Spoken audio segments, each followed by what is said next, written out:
Tapi sebenarnya kita paparkan aja rumah kita ni kan. Kalau kita tak paparkan, postman nak jumpa macam mana? Sebenarnya tak ada isu sebenarnya, boleh dipaparkan kita punya address. Tapi itulah pandangan masing-masing.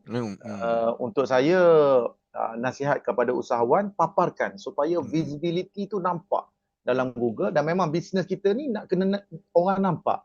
Dan bisnes kita ni kalau jauh daripada jalan raya, kita kena lagi susah hati.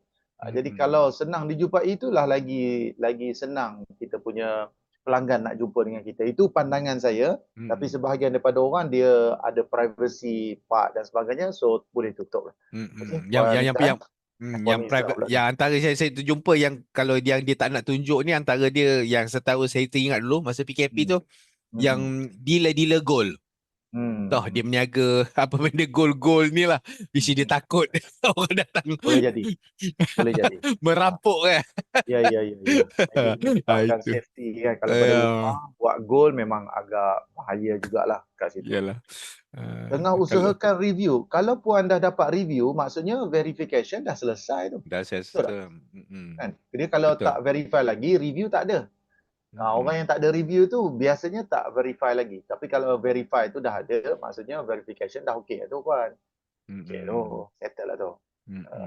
Okey, saya sambung sikit lah untuk kefahaman. Boleh kan Kozol? Saya nyambung sikit, nyambung sikit. Yang di kawasan ni apa kalian boleh lakukan di edit produk ni? So inilah kalian letakkan produk lah, cerita perihal produk macam shopping cart tu. Biasa guna ni. Kan contohnya ni kelas AI Fusion. Kalau masuk kelas bagi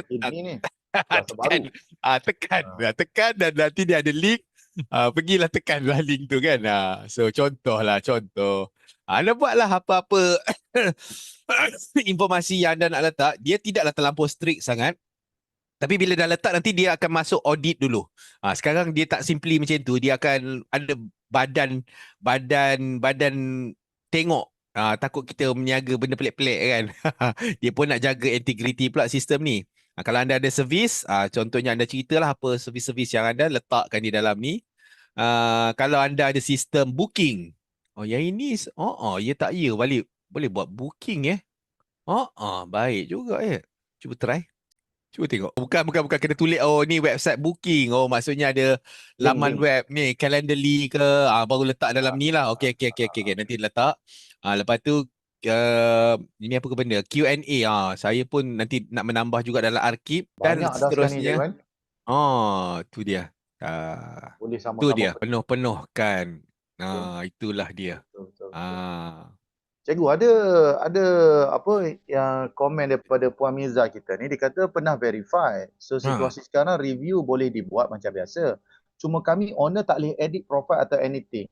Puan Miza, saya rasa tu akaun salah tu. Maksudnya dia owner boleh edit. Maksudnya Gmail tu kena login Gmail yang betul, barulah kita boleh edit. Kalau kita login bukan Gmail asal kita create tu, kita hanya mampu lihat. Kita hanyalah orang biasa saja walaupun kita owner. Jadi sebagai seorang owner, pemilik kepada Google Business Profile tu, mestilah login dengan Gmail yang kita create hari tu. Yang ni cikgu, ada beberapa isu budak praktikal masuk.